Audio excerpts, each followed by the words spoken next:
Bismillahirrahmanirrahim. Assalamualaikum warahmatullahi wabarakatuh. Bismillahirrahmanirrahim. Wassalatu wassalamu ala rasulillah wa ala alihi wa sahbihi wa man wala wa la hawla wa la quwwata illa billah, amma ba'd. Sahabat KD yang saya hormati, tadi saya bikin video setelah melaksanakan sholat maghrib. Saya coba bikin video live setelah sholat maghrib, namun dikarenakan terkendala di tempat kami itu sinyal internet memang kurang bagus gitu, sehingga saya membuat video ini dilaksanakan setelah melaksanakan sholat tarawih, dan saya ambil video di tempat masjid di lingkungan tempat tinggal saya. Kebetulan malam hari ini pada 1 Ramadan saya ditemani oleh rekan saya, Bapak Ketua DKM Al-Kirom. Alhamdulillah saya ditemani oleh beliau untuk membuat video. Saya akan membacakan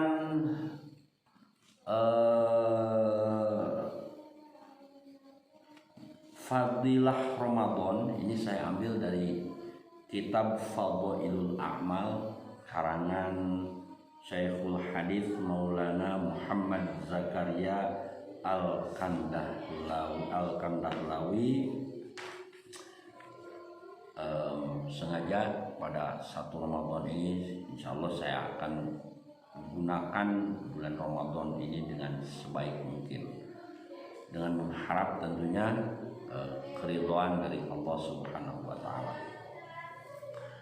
Baik sahabat kadek, saya akan membacakan hadis yang pertama pada bab ke-1 tentang keutamaan Ramadan. Bismillahirrahmanirrahim. Dari Sayyidina Salman radhiyallahu anhu, ia berkata, pada akhir bulan Sya'ban, baginda Rasulullah sallallahu alaihi wasallam berkhutbah kepada kami.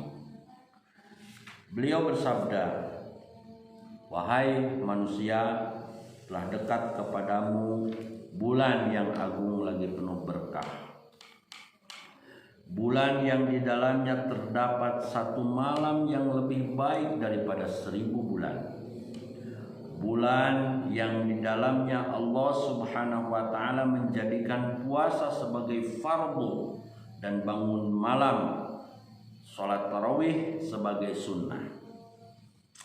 Barang siapa mendekatkan diri di dalamnya dengan beramal sunnah, maka pahalanya seperti orang yang beramal fardu pada bulan lain. Barang siapa yang beramal fardu di dalamnya, maka pahalanya seperti orang yang beramal 70 amalan fardu pada bulan lain. Inilah bulan inilah bulan kesabaran, dan pahala sabar adalah surga. Inilah bulan kasih sayang, bulan saat rezeki seorang mukmin ditambah. Barang siapa memberi makan untuk berbuka kepada orang yang berpuasa, maka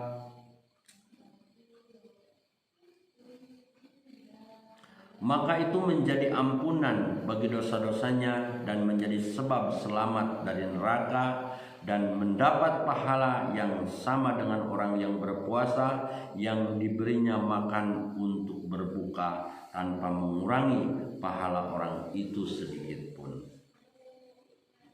Mereka berkata, ya Rasulullah, tidak setiap kami memiliki makanan untuk diberikan kepada orang yang berbuka puasa.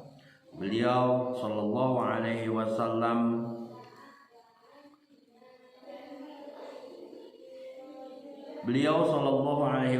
bersabda, Allah Subhanahu wa taala memberi pahala ini kepada orang yang memberi makanan untuk berbuka puasa, meskipun sedikit sebutir kurma, seteguk air atau seteguk susu, tidak harus sampai kenyang. Inilah bulan yang awalnya penuh rahmat, tengahnya penuh ampunan, dan akhirnya kebebasan dari api neraka.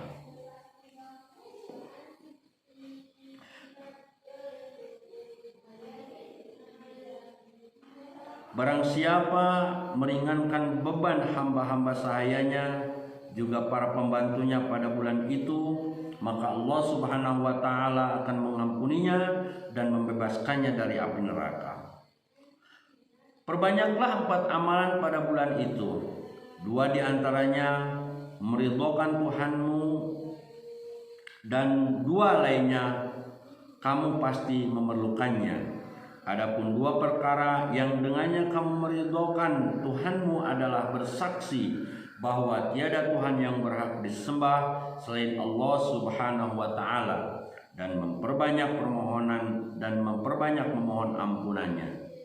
2 perkara yang kamu pasti memerlukannya adalah kamu memohon surga kepada Allah Subhanahu wa taala dan kamu berlindung kepadanya dari api neraka. Barang siapa memberi minum kepada orang yang berpuasa, maka Allah Subhanahu wa taala akan memberinya minuman dari telagaku pada hari kiamat, yang membuatnya tidak akan haus lama-lamanya hingga ia masuk surga. Hadis riwayat Ibnu Khuzaimah, Baihaqi, Ibnu Hibban dari kitab At-Targhib. Ikhwanul muslimin rahimakumullah, faidahnya para ahli hadis membahas sebagian perawi hadis di atas. Namun karena hadis ini mengenai fadilah amal, maka hadis dhaif seperti ini masih dapat diterima.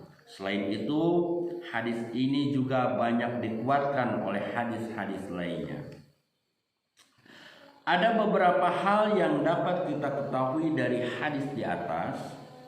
Betapa besar perhatian baginda Nabi Shallallahu Alaihi Wasallam terhadap bulan Ramadan, sehingga secara khusus beliau berkhutbah pada akhir bulan Sya'ban. Beliau menasihati dan memperingatkan manusia agar jangan melalaikan bulan Ramadan meskipun hanya 1 detik. Dalam nasihatnya, beliau menjelaskan panjang lebar keutamaan bulan Ramadan, kemudian memberi beberapa petunjuk yang penting untuk diperhatikan. Yang pertama, hakikat Lailatul Qadar sebagai malam yang sangat penting. Penjelasannya akan dipaparkan dalam bab kedua risalah ini insyaallah.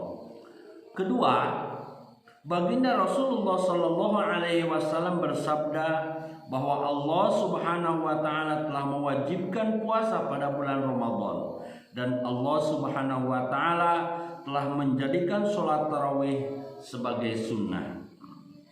Dari sini dapat diketahui bahwa sholat tarawih telah diperintahkan langsung oleh Allah Subhanahu wa taala. Adapun riwayat-riwayat yang menerangkan bahwa baginda Rasulullah Shallallahu Alaihi Wasallam menisbatkan sholat sunat tarawih pada dirinya, maksudnya sebagai penguat perintah Allah Subhanahu wa taala tadi. Sehingga para imam mazhab sepakat bahwa sholat tarawih adalah sunnah. Tertulis di dalam kitab Al-Burhan, tidak seorang pun di antara kaum muslimin yang menolak kesepakatan itu kecuali kaum Rawafid atau kaum Syiah. Maulana Syekh Abdul Haq Muhaddits Dahlawi rahmatullah alaih dalam kitab Ma Sabata Bisunnah telah menulis dari beberapa kitab fikih bahwa jika suatu masyarakat kota meninggalkan sholat tarawih, maka pemerintahannya berhak memerangi mereka. Ikhwanul muslimin rahimakumullah, orang-orang berpendapat bahwa dengan hanya mendengarkan bacaan Al-Quran satu khataman di masjid selama 8 atau 10 hari itu telah mencukupi. Kemudian mereka meninggalkan sholat tarawih di malam-malam berikutnya. Masalah ini perlu direnungi kembali, sebab sebenarnya ada dua sunnah yang berlainan dalam masalah ini, yaitu yang pertama, mendengar atau membaca seluruh Al-Quran dalam sholat tarawih adalah sunnah tersendiri. Kemudian yang kedua, sholat tarawih pada setiap malam bulan Ramadan adalah sunnah tersendiri pula. Dengan demikian, jelaslah bahwa apabila mereka mendengarkan hafalan Al-Quran hanya beberapa hari saja, kemudian mereka meninggalkannya, berarti mereka mengamalkan satu sunnah dan meninggalkan sunnah yang lainnya. Bagi orang yang akan bepergian atau keadaannya sulit untuk menunaikan sholat tarawih di suatu tempat, lebih baik ia mendengarkan Al-Quran satu khotaman selama beberapa hari pada awal bulan Ramadan sehingga tidak mengurangi amalan Al-Qurannya. Jika ada kesempatan melaksanakan sholat tarawih di mana saja, hendaknya ia melaksanakannya dengan cara seperti ini, tidak mengurangi amalan Al-Quran dan pekerjaannya pun tidak terbengkalai. Sahabat KD yang dirahmati Allah, sekian dulu dari saya. Terima kasih atas perhatian. Mohon maaf atas segala kekurangan.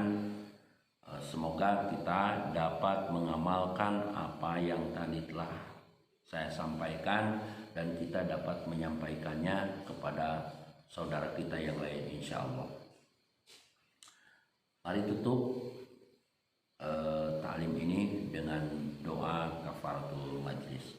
Subhanakallahumma wa bihamdika asyhadu an la ilaha illa anta astaghfiruka wa atubu ilaik. Assalamualaikum warahmatullahi wabarakatuh.